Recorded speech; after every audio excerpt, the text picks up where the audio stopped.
The vet opens up the cow. I've watched necropsies done in the field, and it's like watching somebody disassemble a car engine, but they do it in a life form, a cow, and they do it very neatly, piece by piece by piece, looking for all kinds of anomalies. And he said when that veterinarian showed him there was no heart, the pericardium was there, no cut, no blood, and no excision, the veterinarian said to Sheriff Tex Graves, "Don't call me out on another one of these. I refuse to stand in front of the media and say, I have no idea how this was done, and this is impossible." Now, that gives you a behind the scenes of many, many variations on what has happened between veterinarians doing necropsies for real behind the scenes, while law enforcement would say to the local media, it's predator, disease, or satanic cult, knowing that was a lie. All right, you've absolutely convinced me, although I was already, that it's not humans that have done this. It's non-human entities that have done it. Again, the question, why? In other words, what are they trying to discern by doing this? Well, this begins to move into a very difficult and complex and sensitive subject about genetic harvest from this planet, probably for millennia, in order to produce genetically manipulated containers that could be standing up Homo erectus primates, Neanderthals. And in my third book, Glimpses of Other Realities, Volume 2, High Strangeness, there is one entire section about what some abductees have referred to as resurrection technology. As a young teenager, she was inside of some kind of a craft or a round room. And what happens, in very summarized for the radio broadcast tonight, is that a praying mantis-looking creature, 8 foot tall, which does come up in lots of abductions, even if you don't hear about it much, appears, and at first she was terrified, and the tall praying mantis put into her mind a sense of deep sadness about her and all humans, and it was accompanied by a sense that this praying mantis was so ancient that it could be as old as our solar system, as incomprehensible as that is, and that these praying mantis are programmed to monitor the evolution of life in entire solar systems. We're getting into the world of Michio Kaku's theorizing about very advanced civilizations having this ability. Yes. And that when humans are in the presence of the praying mantis has the ability to calm the human's natural fear of the way they look. And what he did next, he took the young teenage Linda Porter to a round, small container, almost like a small room, and showed her all of this dense, yellow, sparkly light inside of it. And then, as if saying, this is one piece of what you need to understand, he walked her into a room nearby and said, watch. And now it's a gray type entity.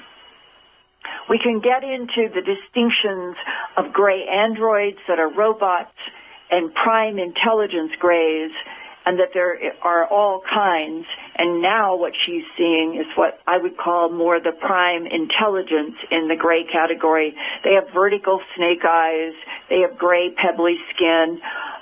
Usually it looks slightly reptilian, and they are quite different from the 3 foot tall, we'll call them androids, that have the big black eyes and the pear-shaped heads and the little bodies. There's a big difference. So now she's in the presence of what appears to be a prime intelligence gray who walks over to a bed like apparatus upon which there is lying a male human.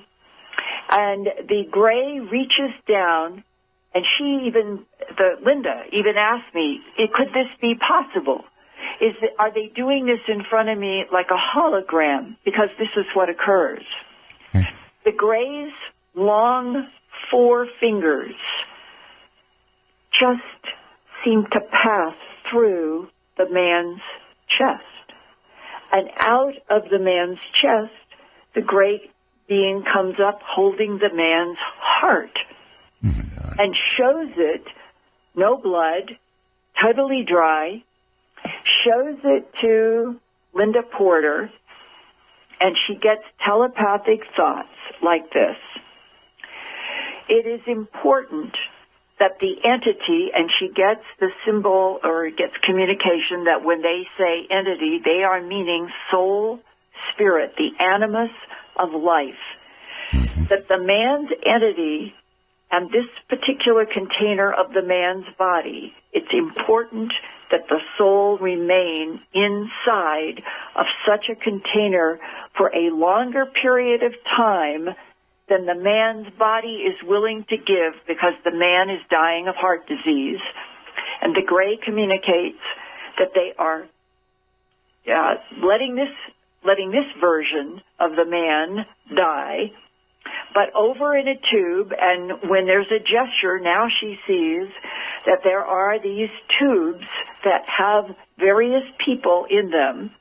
And one she recognizes in the tube, that has light above and light below, is a man who looks a little bit younger than the man on the table. And the gray being communicates telepathically to her, because it is important for the soul spirit, but he uses the word entity, to stay inside of this type of container.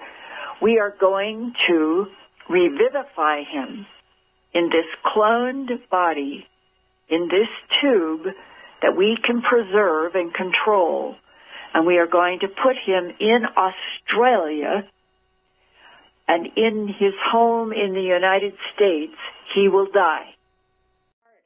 Because I don't think they're studying just one thing. I think this is a huge, complex, 16-layered chess game that's going on concerning various agendas by various non-humans, and the non-humans themselves may not always get along about this political question. What is allowable to do with life? If Homo sapiens sapien is the product of genetic manipulation in already evolving primates going back to Homo erectus, as the alleged presidential briefing paper that I was shown at Kirtland Air Force Base on April 9, 1983 said, it says that in there, then we must have been made the way we are, with our tendency toward violence and self-destruction and all the things that humans are, for some reason. And there have been so many wars on this planet in arguments about whose God is superior to another. And all these wars have produced the death of containers.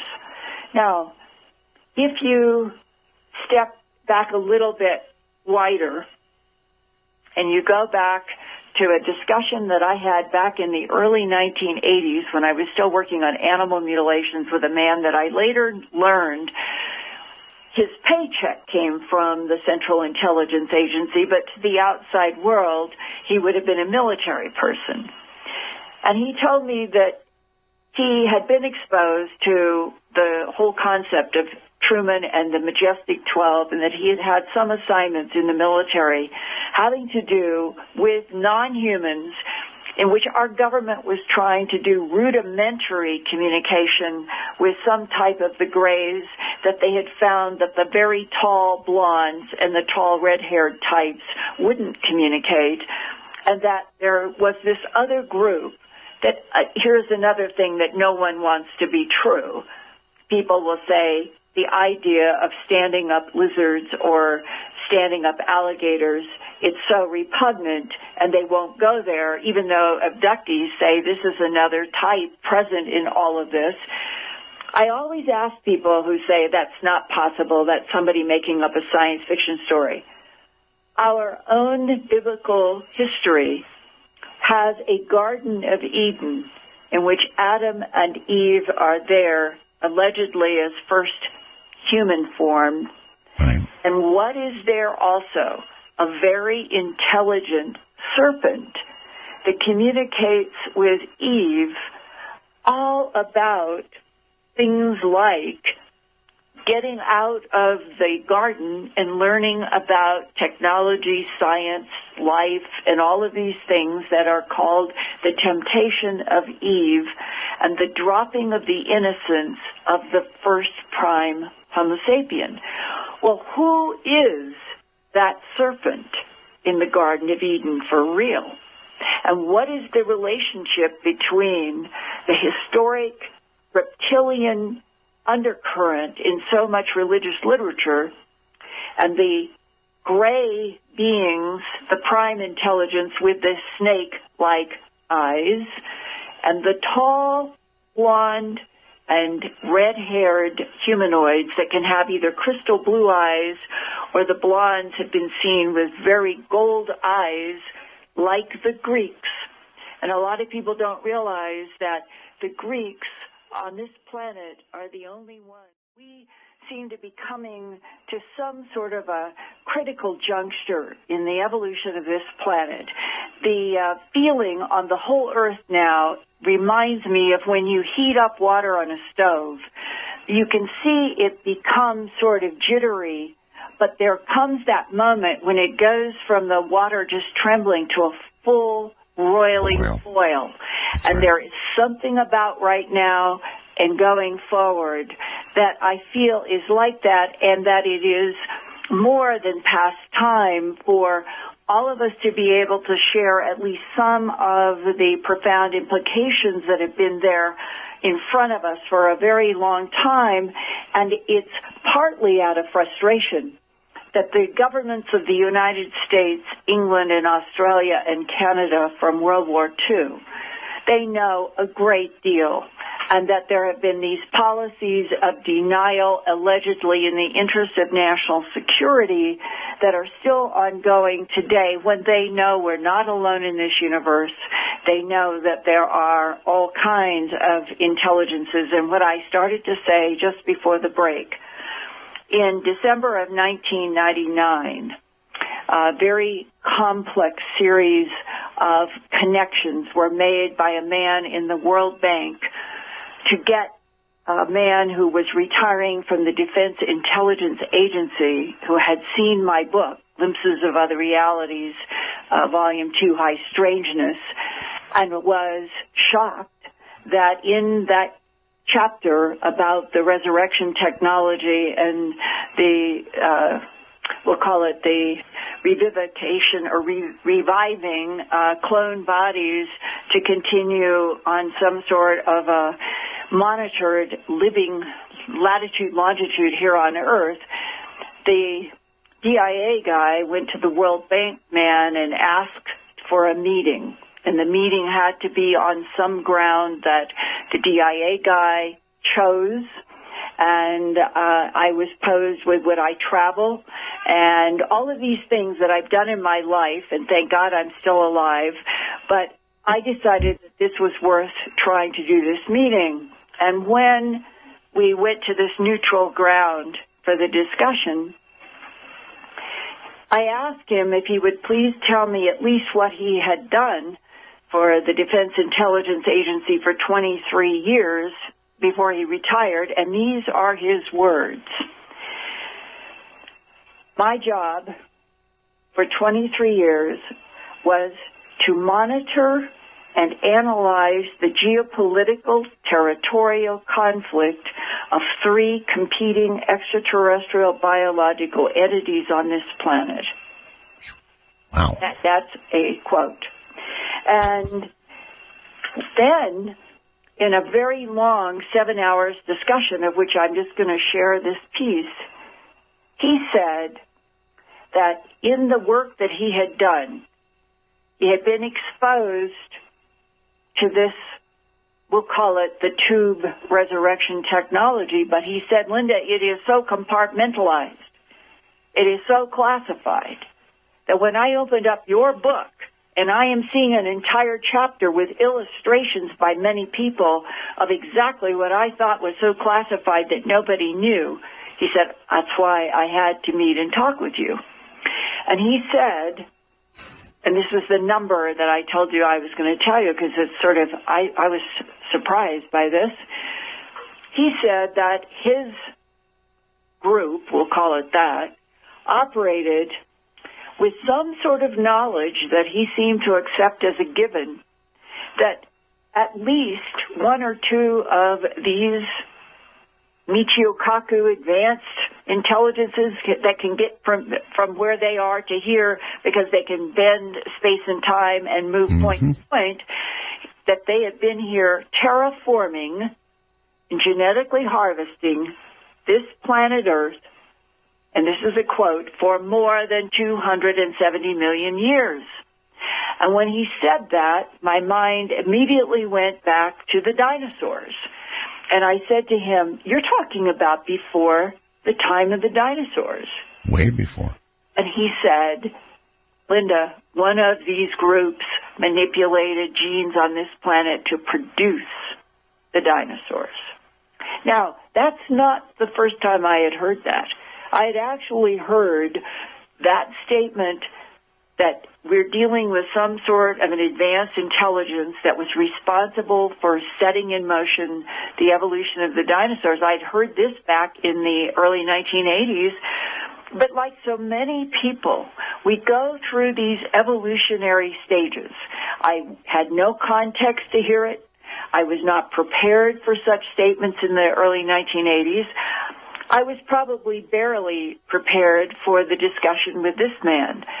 But today in 2013, my own hypothesis about all of this is that we are the latest model of a genetically tweaked, evolving, standing up primate for reasons that are not clear. About souls. Now, I'm just curious, Linda. Most scientists, most doctors, as a rule, don't believe in God. But here you are saying, on the one hand, we're model 17 of whatever, and on the other hand, we have souls, which most people would associate with, very deep religious belief. And you understand, I'm sure, the kind of tsunami that you're causing across that belief. Well, now let's go to what could be behind agendas to be on this planet or other planets. I don't think this is happening just on Earth. But let's just say, let's now go to a bigger box of what could be behind the concentration of efforts here.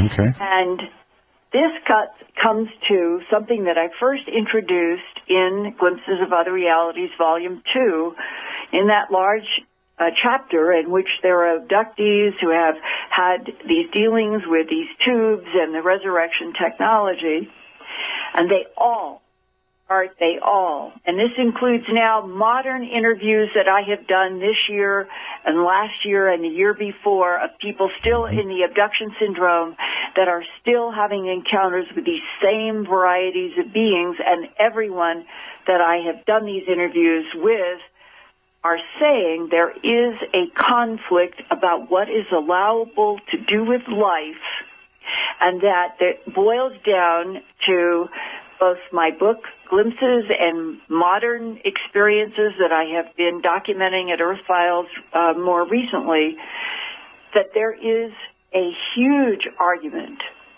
between at least two types out there, sometimes described as being two factions of the tall blondes, in which the tall red hairs have already taken a Prometheus-like allyship with struggling, dumb, blind, kept dumb and blind Homo sapien sapien, while two tall blonde factions conflict, war with each other, but not in the way we think of war. Theirs is mind against mind and mental strength, and that they have the ability to neutralize gravity, use three-dimensional holograms on this planet that humans cannot tell, one tree that is a hologram that they're projecting from another. And that the third technology, there's like three rings, neutralizing gravity, holographic projections that are vividly like everything else around us, and the third is invisibility.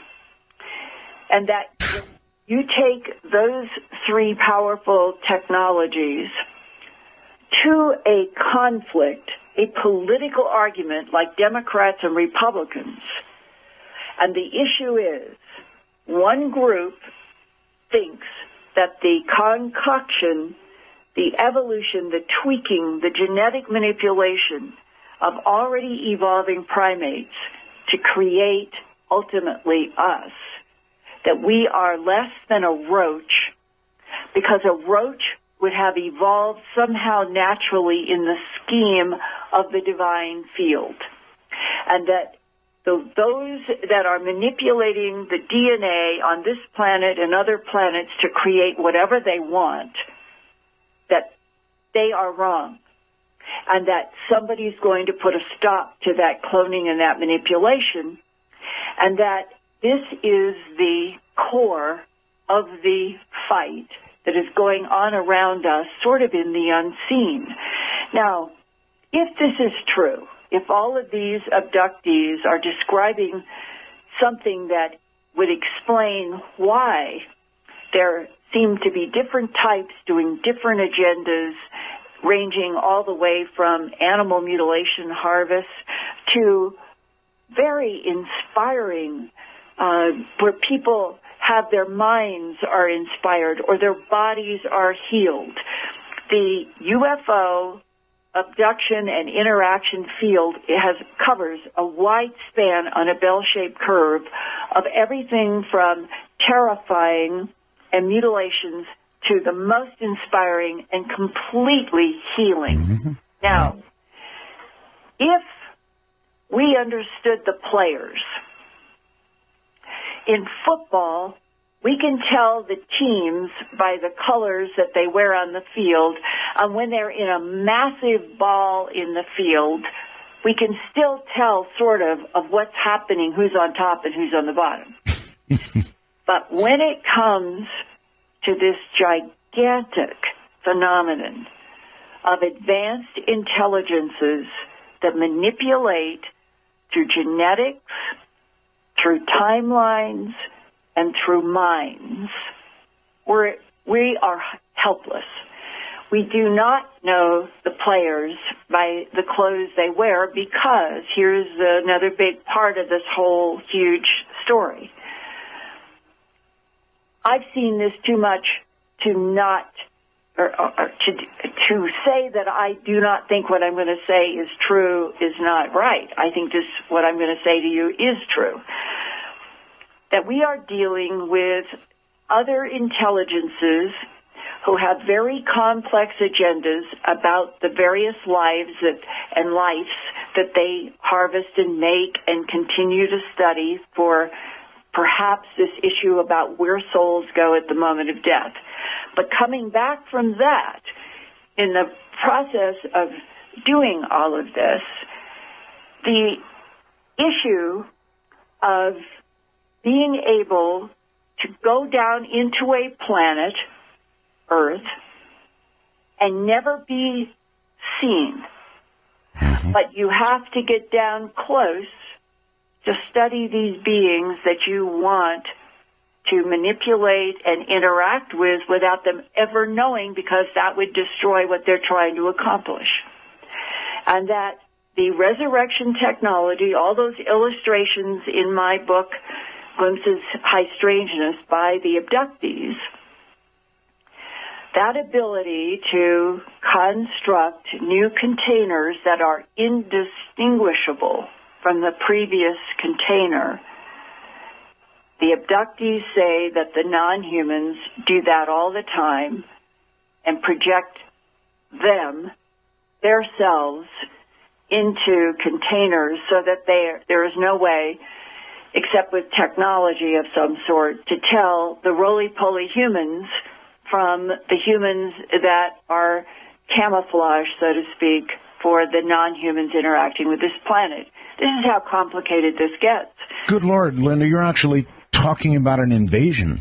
Really? Well, I don't even know that that's a fair word, because I've come to think of it as my files, and I also place all of the content that relates to what we've been talking about the last hour in a whole series. There's probably over 100 reports that I have done at Earth Files in the Real X Files that relates to this whole issue of containers, soul recycling, genetic manipulation, and the issues of agendas as they have come through human abductees or people who have been in the military or have been exposed. So it's all, everything I'm saying is in Earth Files, and especially for people who are subscribers to Earth Files who have been readers of a 12-part series I did with a man who calls himself Joshua Reinhall.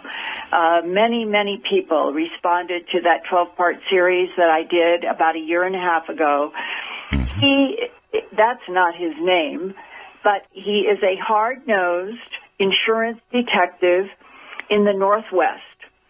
And he came to me after he had heard me do an interview with another abductee who was talking about the issue of conflict, a conflict going on between intelligences about what to do with humanity that has been made and concocted on a planet that has a concocted history, and that there is great conflict about whether we survive or not. He heard me doing that particular story, and he got in touch with me and said, I would like to tell you that I have had encounters with the praying mantis, with a blonde type, has seen some of the grays, but his bottom line was that he was shown a conflict going on between different intelligences over what we are and what should be done, and that a blonde in a room in a craft caused a very detailed hologram, three-dimensional hologram, to suddenly emerge in the room. Many abductees have seen this. And that he was then telepathically given a download as this three-dimensional hologram continued to evolve and become more detailed. And this is sort of a summary. And this is all in the 12-part Earth Files about Joshua Reinhall. He says that there are advanced intelligences who never invade a planet. Never. They have learned to work through DNA manipulation in, let's say, eggs and sperm of mammals, to produce fetuses that will grow up with certain genetic traits that will move a society or a planet toward a goal. Could be peace, it could be who knows. And that from the perspective of the advanced intelligences, manipulation and placement of a particular egg and sperm to create a certain type can be done 2,000 years ago with the goal of affecting, changing the timeline that Earth might have been on 2,000 years in the future. And that they have come to understand how to work with genetics in timelines to evolve in a positive way whole life forms that they're studying. Well, you had an analogy a while ago of the water, getting ready to boil. Yeah. And I couldn't agree more. I can feel it, and I sense that many others can feel it as well. Something's getting ready to start bubbling hard. Yes, I do. We're on the edge. But I don't think it's anything to be afraid of. Perhaps because through all of this, these long paths of trying to understand all of this, I have just come to a certain peace inside myself that if there were a lot of destruction, I really do believe that the soul energy does go on. And if it goes a different timeline, and as several abductees have said, here I'm quoting from and what the ETs think should happen to us. But we're going to grow up, and I think we're going to mature